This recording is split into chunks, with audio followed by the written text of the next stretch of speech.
Electric propulsion through a contained system. This is an idea I came up with about 3 years ago. The concept is extremely simple. After you have your equal yet opposite reaction, which is given by Newton's third law, what we get is the ability to do whatever we want with one side of it. That should theoretically allow for an unbalanced net force, which thus creates thrust without a body to act against.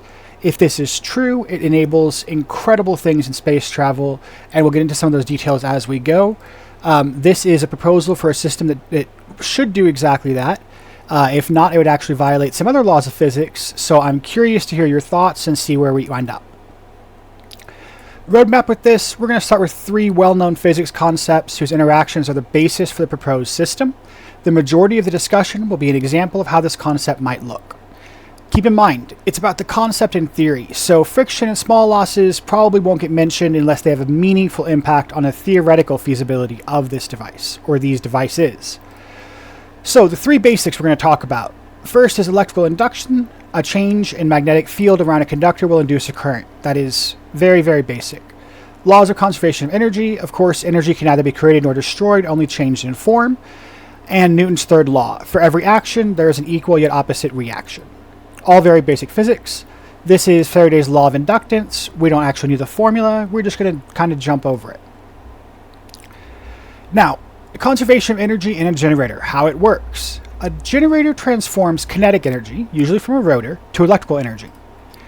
Because of the law of conservation of energy, we know that the energy in and the energy out must be equal, so we can say the kinetic energy input equals the electrical energy output minus losses due to inefficiencies.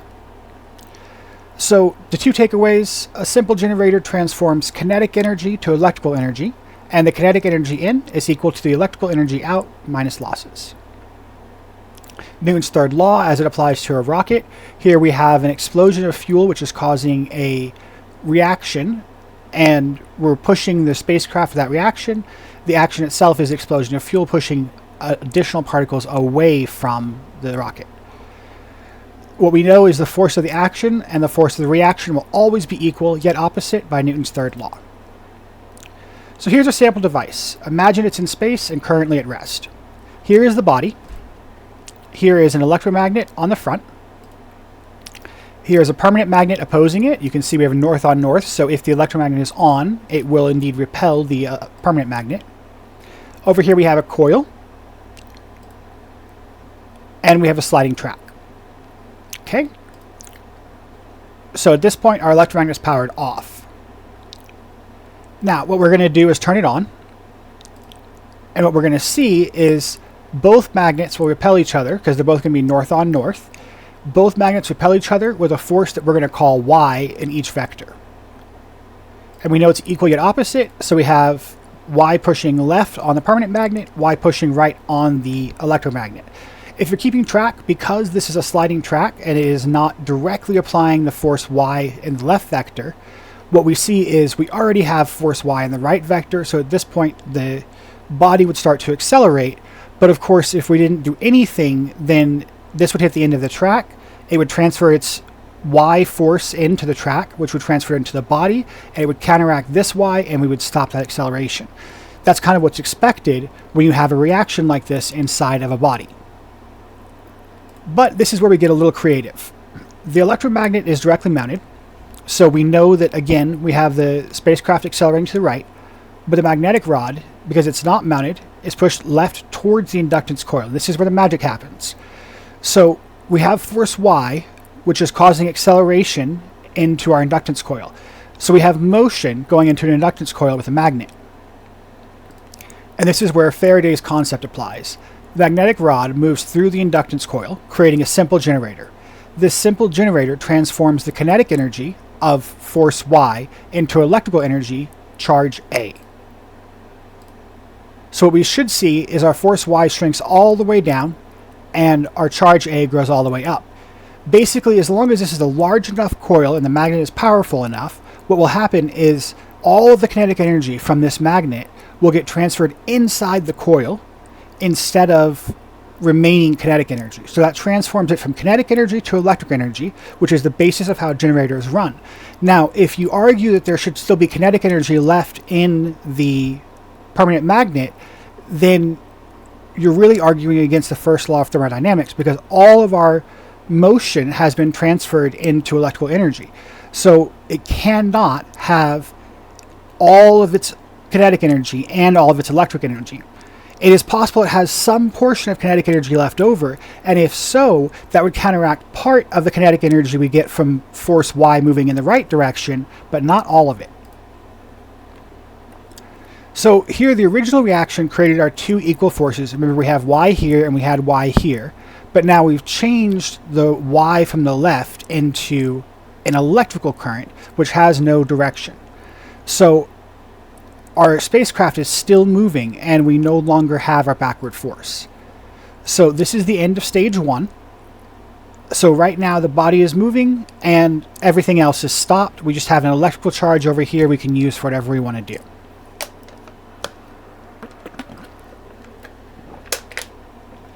For stage two, what we're going to do is use a switch to break the circuit of the inductance coil. It will now be non-reactive with the magnetic rod.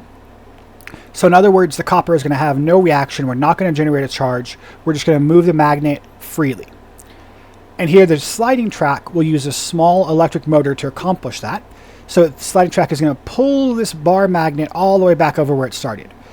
And when it does that, it's going to create force Z in both directions. So we have force Z pushing the craft to the left and force Z pushing the magnet to the right.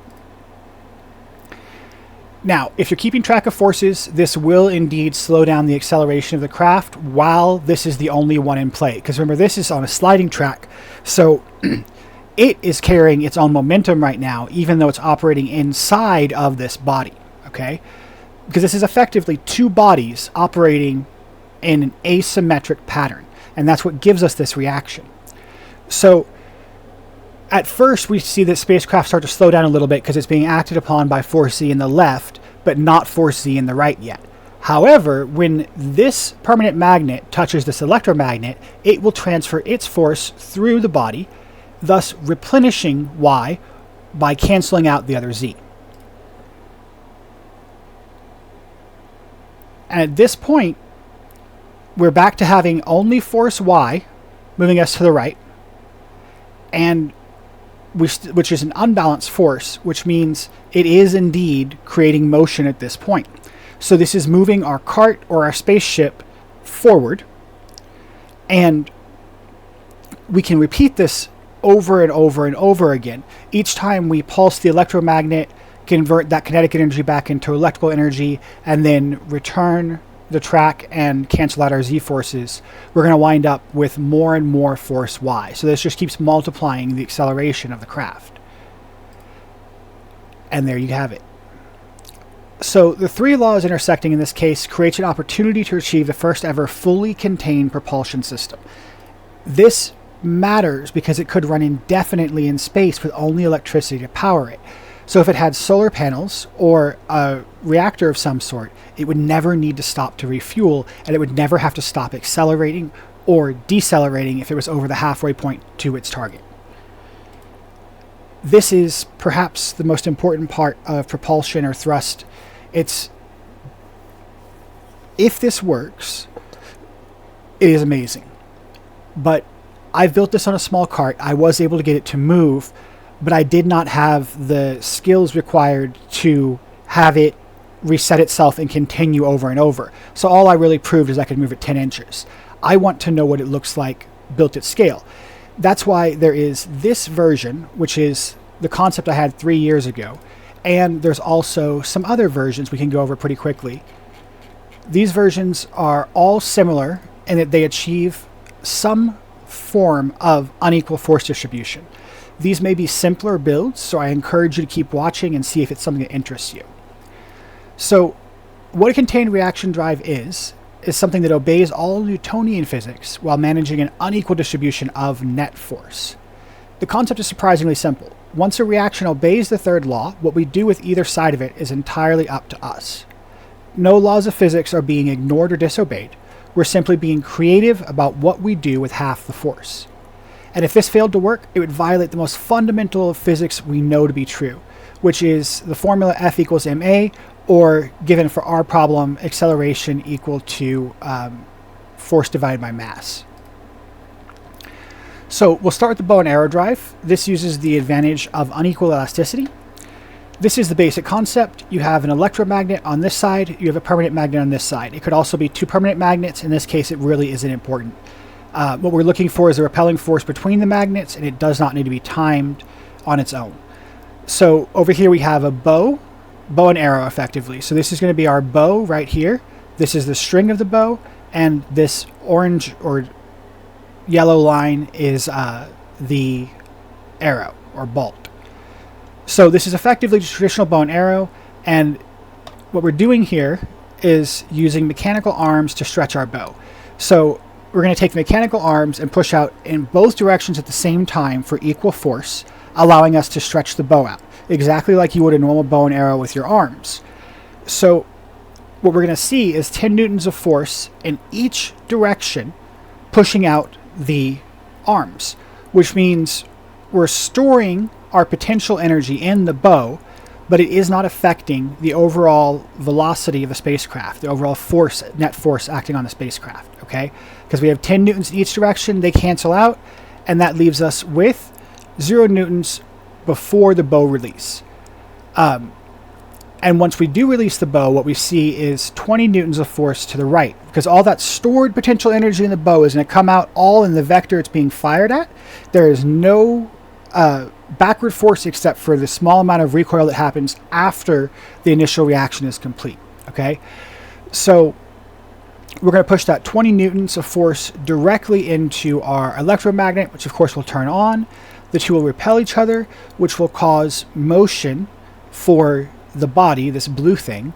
It will be, the cart will then be moving forward, or if this was on a craft, the craft would then be moving forward with about 20 newtons of force pushing it, which gives us an acceleration rate of 2 meters per second squared. Now, what we do after that is, of course, reset it, which we've already done here, and then we fire it again. And another time, we get 20 newtons of force pushing us forward. So again, going back to it, you've got 10 newtons of force in each direction to cock the bow, and they cancel each other out, so we don't worry about them at all. And then we have 20 newtons of force in the right vector, which is going to push our electromagnet forward. It has nowhere to go, so it's going to push on the body. The body is going to push forward, and we're going to get now up to 4 meters per second squared of acceleration for every 40 newtons of thrust. Now, the bow and arrow drive achieves an unbalanced net force by utilizing the equal and opposite force of pulling the bow and right-only force of releasing it. Why it works. The mechanical arms pulling the bow taut exert equal yet opposite force, canceling out, while the right force is used for propulsion. If this failed to work, it would violate the most fundamental of physics we know to be true. And by that, I mean, we're tracking our forces, which we know that acceleration is equal to force divided by mass. That cannot be wrong. Okay, there is the law of momentum that says maybe this can't work, but I would propose that this is A, an open system, and B, two bodies, one contained inside of the other. That is what makes this work. It is a two-body problem, which I think is why we've said in the past that contained reaction drives or reactionless drives couldn't be made.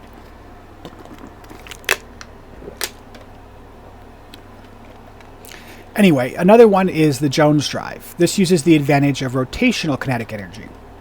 The way this works is you put a diamagnetic ball in a track, okay, and you use an electromagnet to push it around that track in a circular motion like this. So we'll start the process by pushing 10 newtons of force out from our pulse of the electromagnet. So however long it's on, however long it reacts against the ball, it's going to create 10 newtons of force. And that's going to push the ball this direction with 10 newtons of force, and it's going to push the craft 10 newtons of force to this direction. So what we get is acceleration on the craft because the ball in the track is not going to give up its kinetic energy as it would if it just slammed into the back of the ship. What it's going to do instead is go around the track and maintain part of its kinetic energy while giving part of it up as a downward and leftward force here and an upward and rightward force here as it turns. So it's going to maintain some of its kinetic energy, which means we're going to have an unequal balance of kinetic energy in both directions here.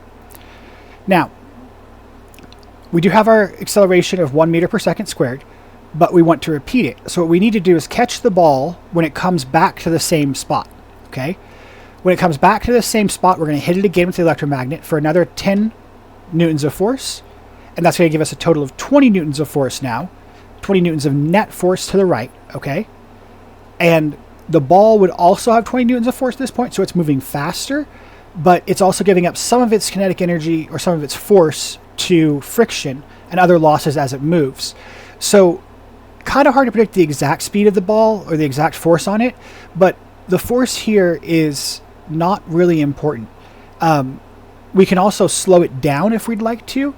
So when it comes back around, we can push off when it's still on this side, slow the ball down, and in doing so, push the craft forward farther, because it's going to be pushing leftward on the ball, and it's going to be pushing rightward on the craft, which is what we want to move it forward.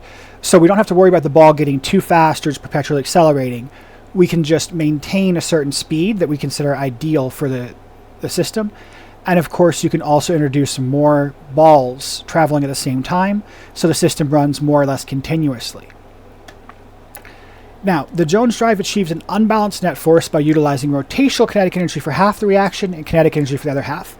If that didn't work, you'd be violating the first law of thermodynamics. Just think about it. If you have rotational kinetic energy that we know has no given direction, right? It has basically omnidirection as it continues to spin, okay? It only has rotational. Then that's opposed to an equal yet opposite reaction of straight kinetic energy on the other side, straight kinetic energy on the other side. There is no way you don't achieve kinetic energy in that vector. You have to.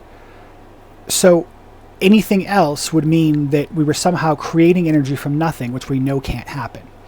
Now, why it works. The electromagnet acts against the diamagnetic ball, or slightly more advanced mechanism I'm going to describe in the next slide, to send half the energy as rotational and the other half as kinetic. And if it failed to work, it would violate some of the most fundamental laws of physics. Now, this is my actual solution as opposed to using diamagnetic balls.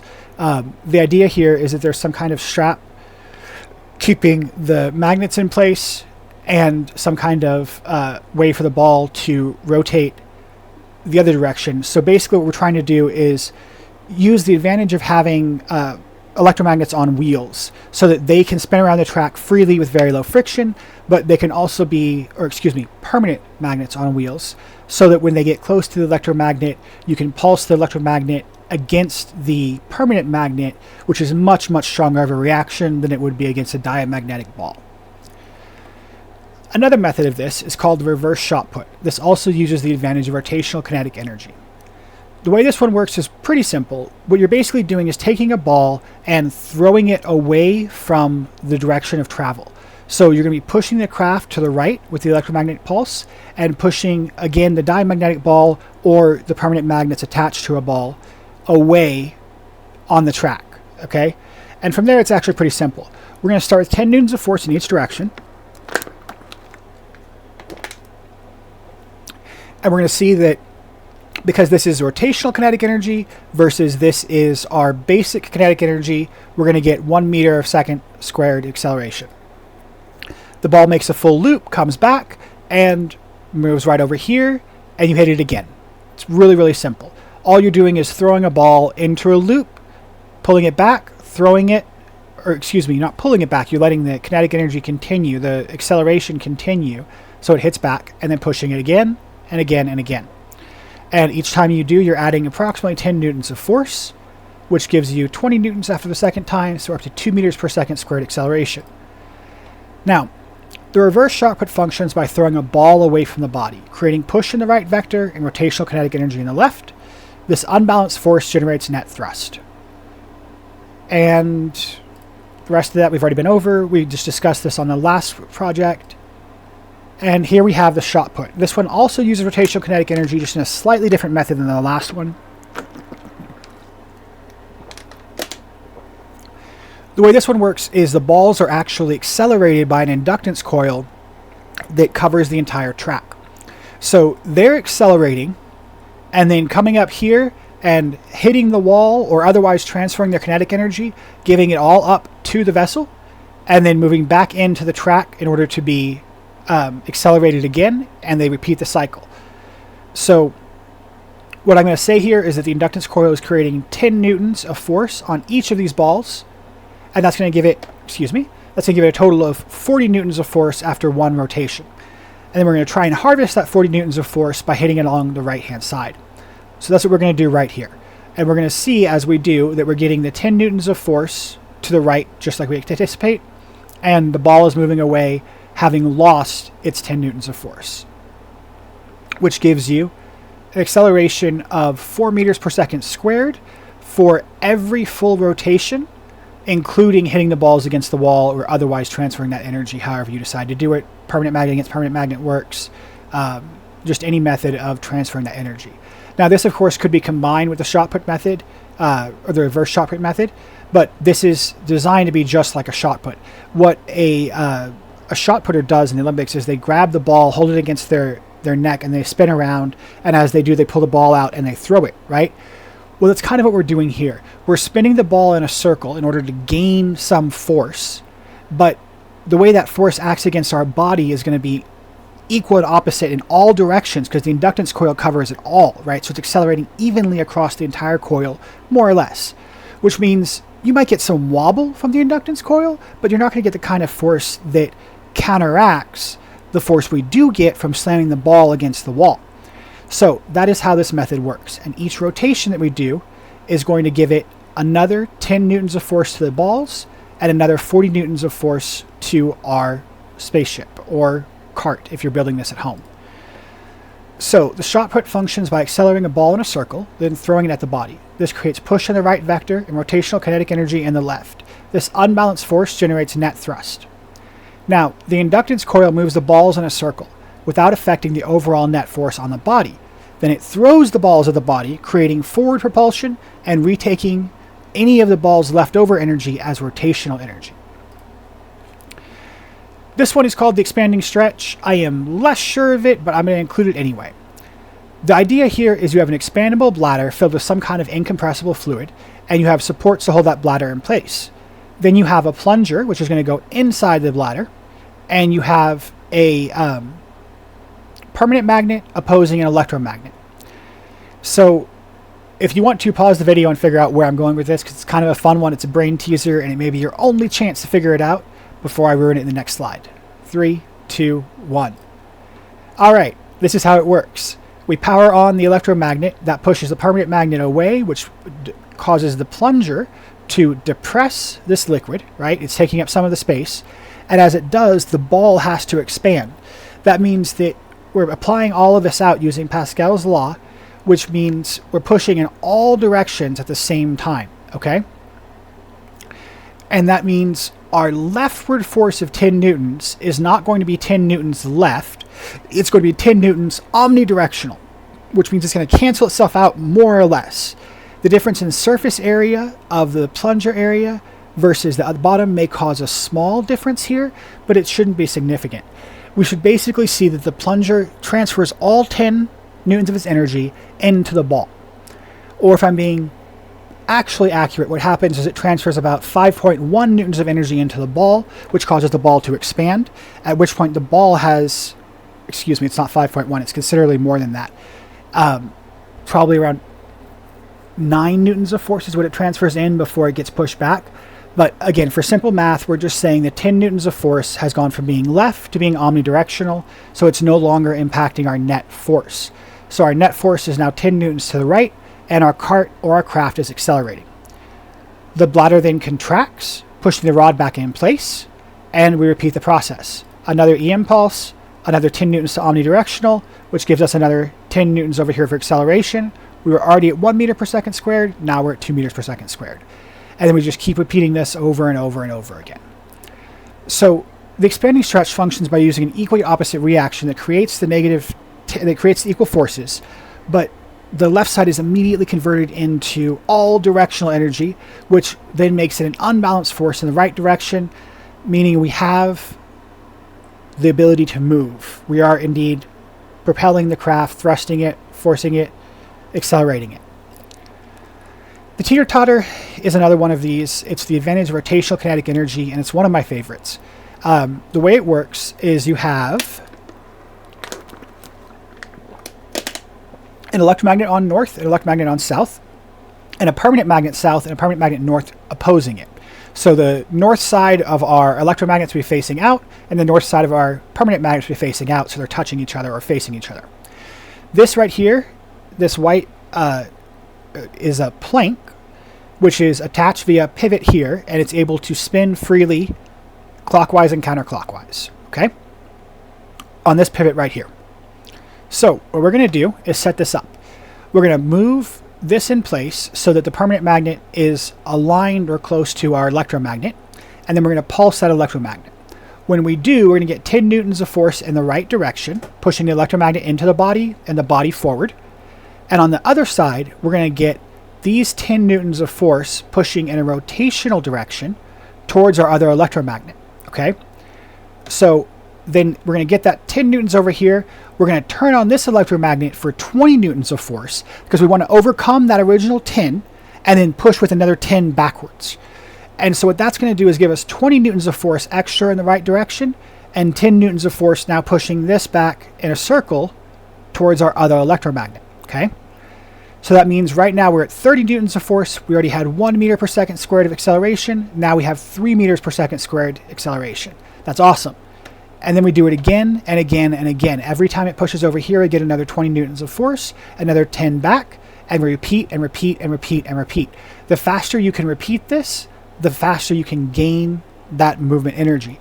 But one thing with all of this is you have to be pulsing the electromagnets. There is no way to do this if they are constantly connected. Then it stops being two bodies and it becomes one body and it becomes an impossible solution. You have to have the disconnect here, which is the time element of while this teeter-totter is spinning, its energy is just kind of used as kinetic energy in a rotational direction, not in any way directional, affecting our net thrust. So the teeter-totter functions by using half kinetic energy and half rotational kinetic energy, which is redirected in a desirable direction. It effectively uses the reaction force in a way that turns it into the same direction as the kinetic energy of the action force. Because the energy is redirected, both halves are useful. Each pulse of the EM overcomes the existing rotational kinetic energy and uses it to propel the craft. It's amazing. That's all I can say. And that is all of them, folks. Like I said, I have been looking at these and working on them for years. And I can't come up with a reason why they wouldn't work. But like I said, I've only built it one time. It moved 10 inches. And then I never went back to make it cycle. So it just moved 10 inches and stopped. And I'm like, that's really cool. But that does not prove all of this could work. And especially could work for perpetual acceleration of a craft in space. So all that said, hopefully you guys have enjoyed the video. I hope you will take the time to consider building this, liking, commenting, email me. I'd love to have a conversation about it. This is one of my favorite topics, and I welcome it. Thank you very much.